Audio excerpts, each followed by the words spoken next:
Hi guys, I am Renat at Golden Gate Gooner. This is NorCal is Red, episode number 3. Well, this is actually an intro to the episode, which was an interview I did on Thursday after we watched the game against Atalanta in Bergamo, Italy for Champions League. And I didn't do it at home. I actually drove 45 minutes away to Santa Rosa, California, to a place called the Goose and Fern, an English pub in Santa Rosa, the home, I think, for the North Bay Gooners Arsenal Supporters Club. Now, I didn't get a chance to meet a lot of Arsenal fans there, but I did meet one, and his name is Jonathon, a young Arsenal avid supporter, very knowledgeable. It was really interesting to talk to him. So we did an interview. We touched on a lot of topics, transfer window, the game itself, different players on the team, the manager. It was a very interesting interview. I hope you like it. I liked it. And my goal is to have more interviews like this with lots of Arsenal fans. So stay tuned. But at this point, let's dive in.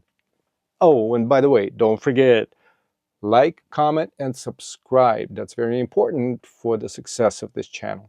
Thank you. All right, so introduce yourself. Hi, my name is Jonathon. And Jonathon, how long have you been an Arsenal fan? Ever since I was able to really choose a team for myself, so I would say maybe 11, 12 years old, currently 25, so we're looking at like 13 years, something like that. Very nice. So do you live in Santa Rosa in California? Yes, I live in Santa Rosa, so the commute here was maybe 5 minutes. Awesome. So we're at the Goose and Fern English pub, home for North Bay Gooners Supporters Club, I think.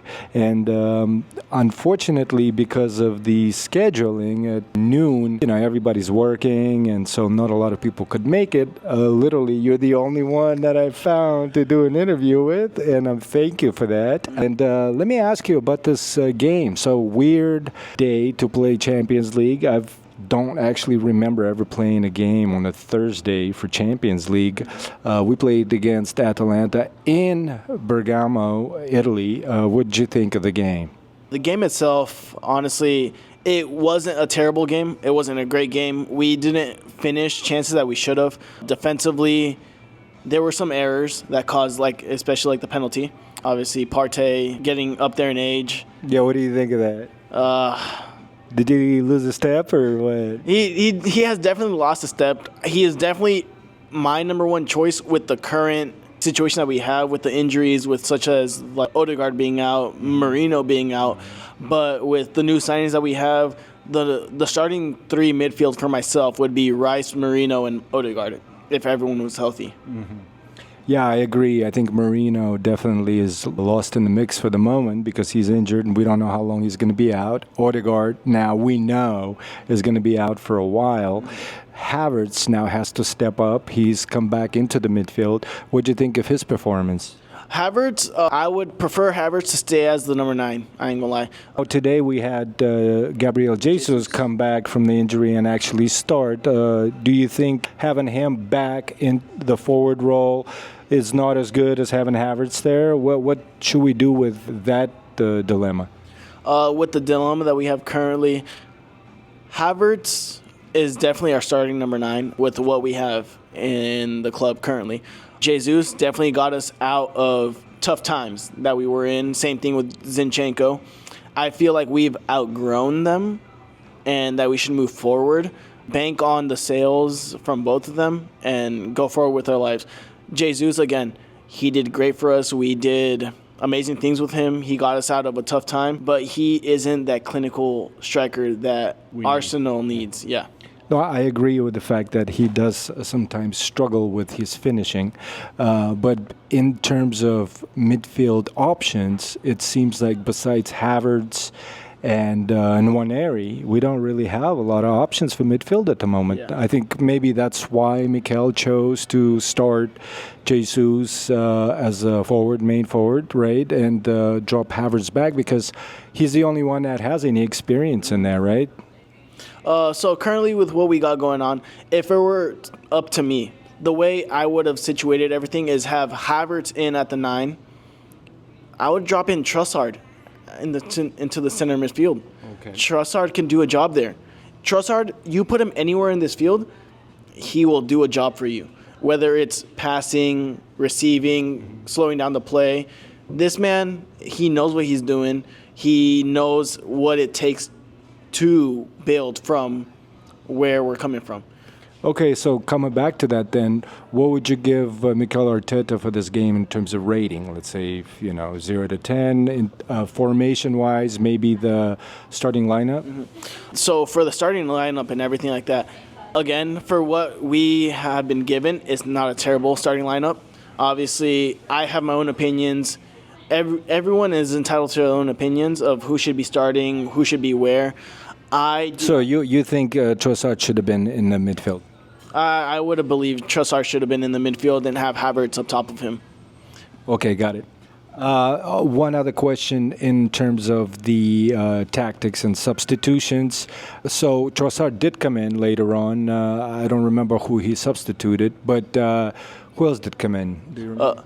It was Trossard and Jorginho came on at the same time. Oh, and Sterling came on as well. No, Sterling came on maybe 5 minutes later. Right. But I mean, they all came on. Yeah, they were all substitutes. Now, what do you think of Sterling in lineup? Would you start him in any of the games coming up or have him come off the bench?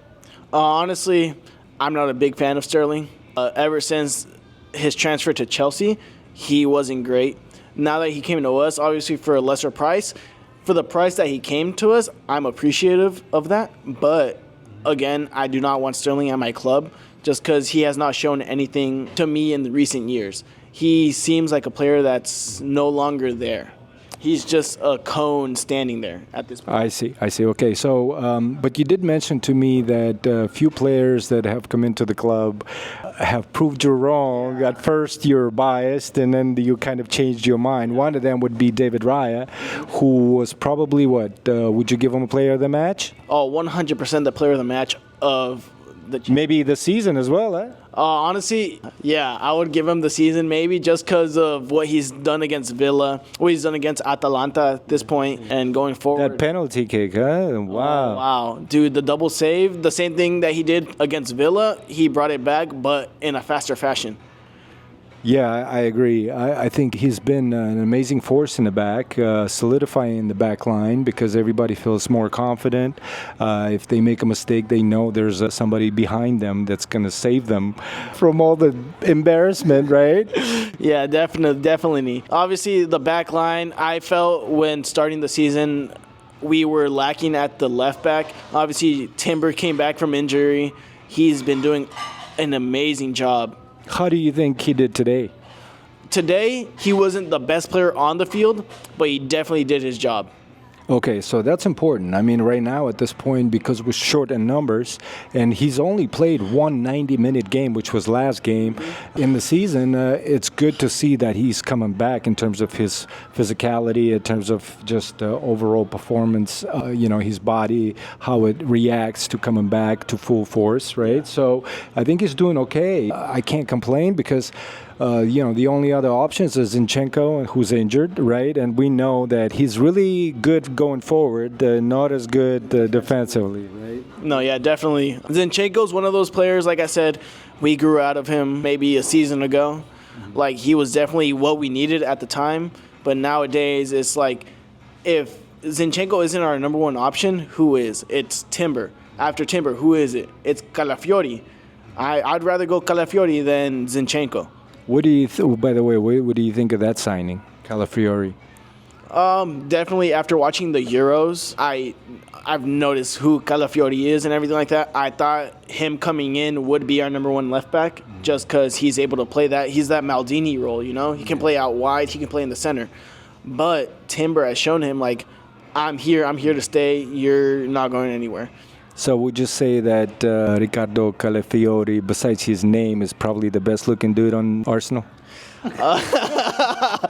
The best-looking dude, again, yeah, he's a good-looking dude and everything like that, but I'd probably give that to Odegaard myself. I ain't gonna lie. Oh, Yeah. okay, all right. See, that's good to know. All right, so our next game is probably one of the most important games of the season, and it's already happening into the early season, fourth game, right? We're at a fourth game, and it's amazing how much pressure we have to deal with because of Man City.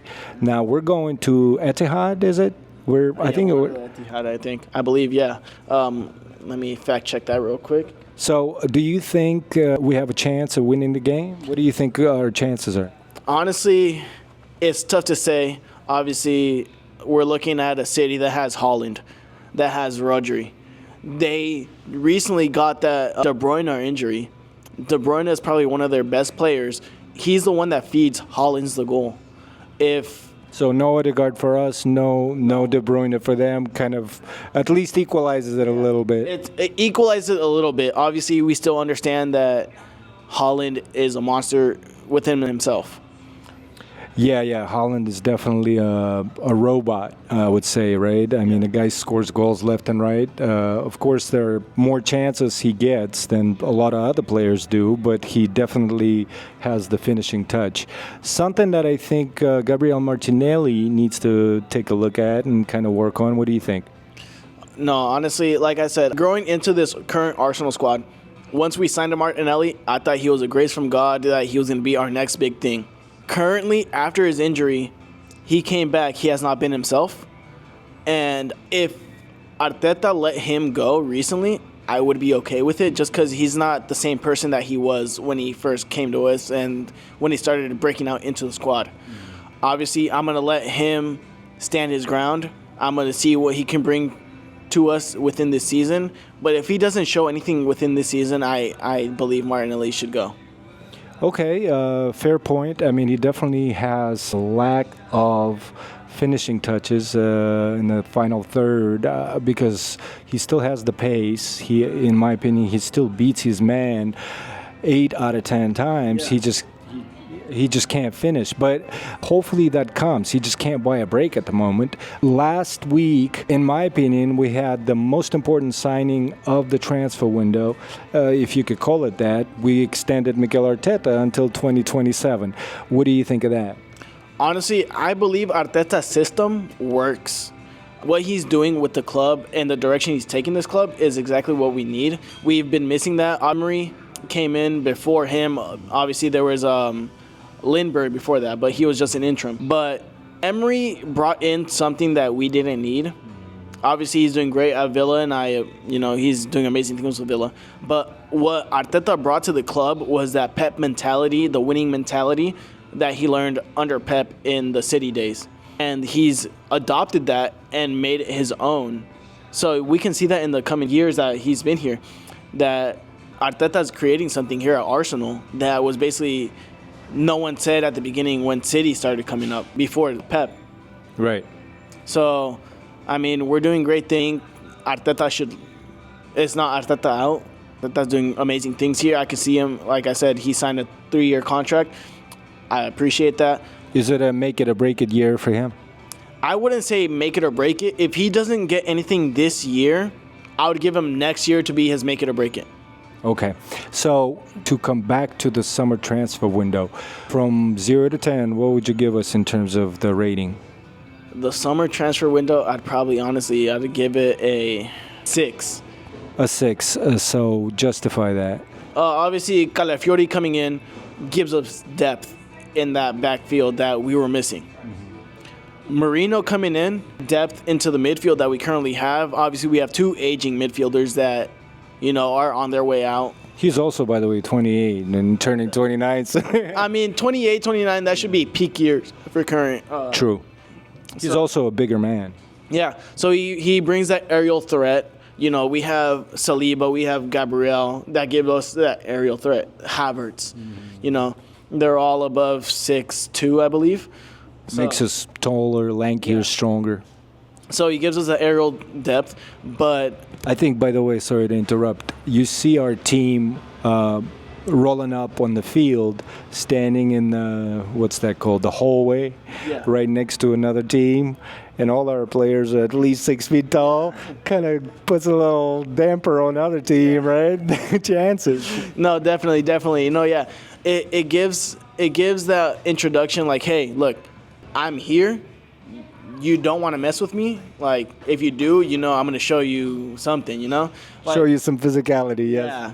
No, yeah, that's what I've liked about this current Arsenal squad is that we're not scared to back down from anything. So what would you say is your favorite signing of the summer, and which one where you wished we actually made?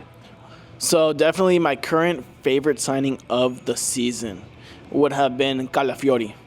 Obviously, it gives us that depth in that defense that we've been needing. You would say we have depth back in the a season ago or maybe 2 seasons ago, but like there's not been like that one rock like, oh wow, this player's good, this player's good, this player's good, and like so on and so forth for maybe 5 or 6 players, Mm-hmm. So Calafiori is probably my favorite signing of the season. Sounds good. What about somebody that you actually wish we signed?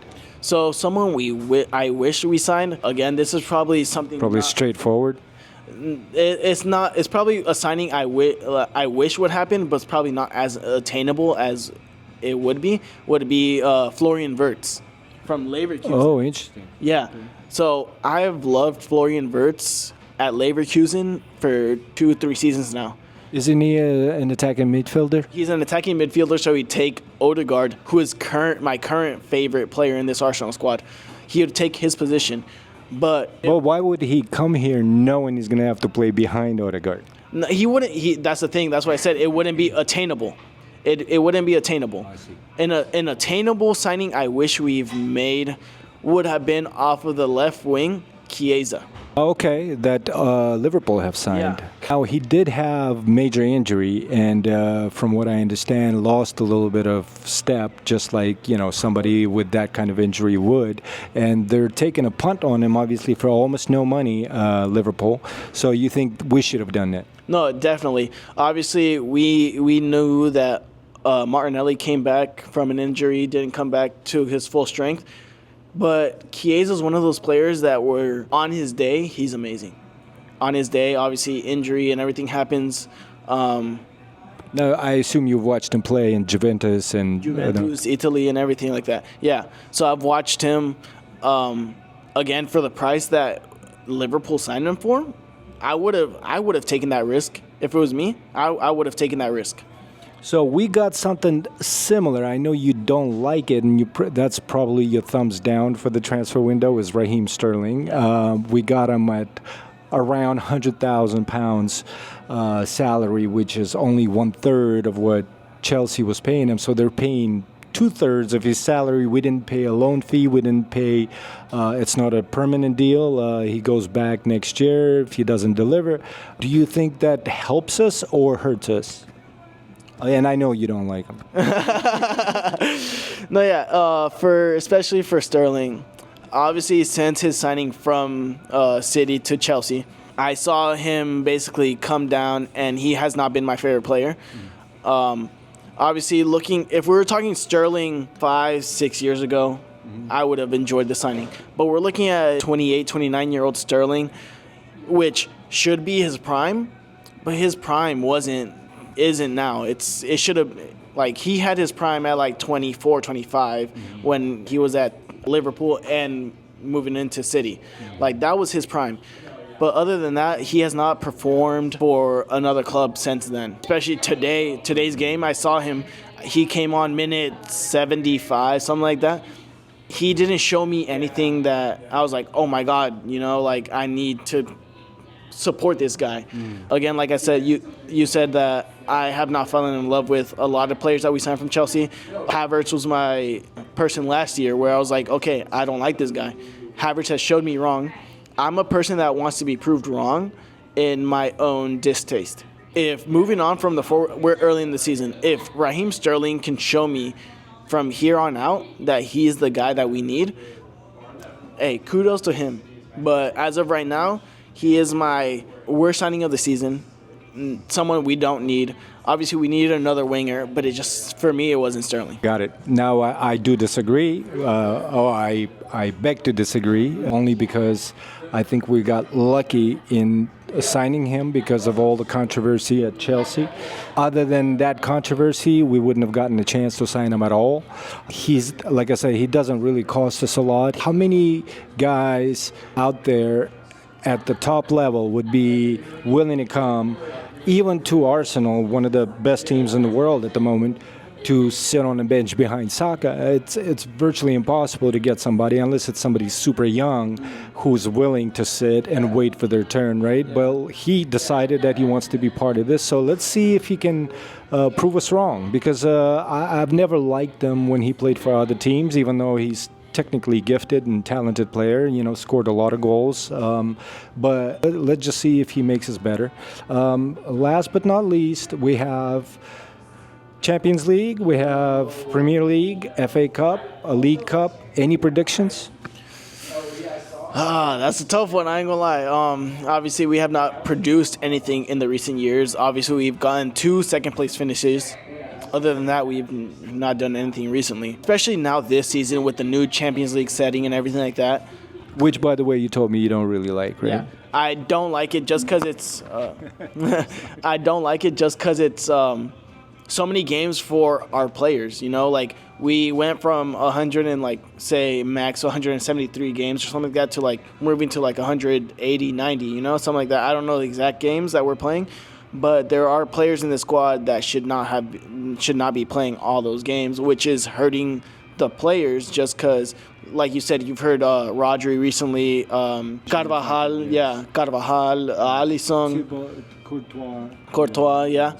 So everyone's mentioned, hey, they're just too many games. We don't want this. No one's considering what the players want, Right. Because the way that the Champions League was set up prior, nothing was wrong with that.